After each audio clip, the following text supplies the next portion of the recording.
পঞ্চদশ সংশোধনের মতো অস্বচ্ছ প্রক্রিয়ার মাধ্যমে সংবিধানের চরিত্র পরিবর্তন করা হয়েছে বলে মন্তব্য করেছেন সুজনের আইনজীবী শরীফ ভূঁইয়া। আর জামায়াতের আইনজীবী শিশির মনির বলেছেন, রাষ্ট্রের এই ধরনের নীতিগত সিদ্ধান্ত আদালতের নেওয়া উচিত নয়, সংসদ নেবে।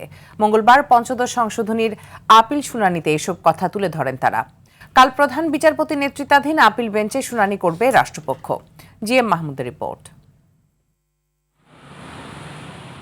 নির্বাচনকালীন তত্ত্বাবধায়ক সরকার ব্যবস্থা বাতিল, শেখ মুজিবুর রহমানকে জাতির জনক হিসেবে স্বীকৃতি দেয়া সহ বেশ কিছু বিষয়ে সংশোধনী এনে 2011 সালের 30 জুন জাতীয় সংসদে পাশ হয় সংবিধানের পঞ্চদশ সংশোধনী।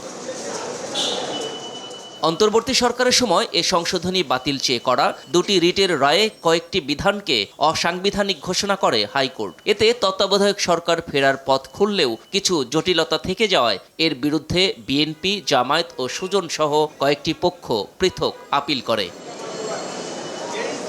মঙ্গলবার দ্বিতীয় দিনে শুনানি শেষ করে সুজন ও জামায়াত। এ সময় সুজনের আইনজীবী বলেন, এর উদ্দেশ্য ছিল সংবিধান ধ্বংস করা। এর মাধ্যমে বাংলাদেশের সংবিধানের চরিত্র পরিবর্তন করা হয়েছে। সর্বোচ্চ আদালত হিসেবে তাদের একটা সুস্পষ্ট এখানে অবস্থান নেওয়া উচিত জনগণের পক্ষে যে এই ধরনের সংশোধনী অসাংবিধানিক, যাতে করে ভবিষ্যতে বাংলাদেশে এই ধরনের সংশোধনী করা না হয়। অন্যদিকে এ সংশোধনী আংশিক বাতিল চান জামায়াতের আইনজীবী। জানান, এ ধরনের নীতিগত সিদ্ধান্ত আদালতের নেওয়া উচিত নয়।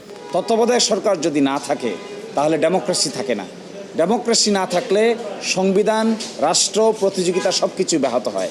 এই জন্য আমরা বলেছি যে সমস্ত বিষয় বেসিক স্ট্রাকচারের সঙ্গে সাংঘর্ষিক সেগুলোর ব্যাপারে উচ্চ আদালত যেন তার রায় প্রদান করেন, কিন্তু যেগুলো ব্যাপারে বেসিক স্ট্রাকচার ডক্ট্রিন নাই, বরং রাষ্ট্রের নীতিগত সিদ্ধান্তের ব্যাপার, সেগুলো যেন পার্লামেন্টের উপর ছেড়ে দেওয়া হয়। প্রধান বিচারপতির নেতৃত্বাধীন 4 সদস্যের আপিল বেঞ্চে বুধবার এ বিষয়ে শুনানি করবে রাষ্ট্রপক্ষ।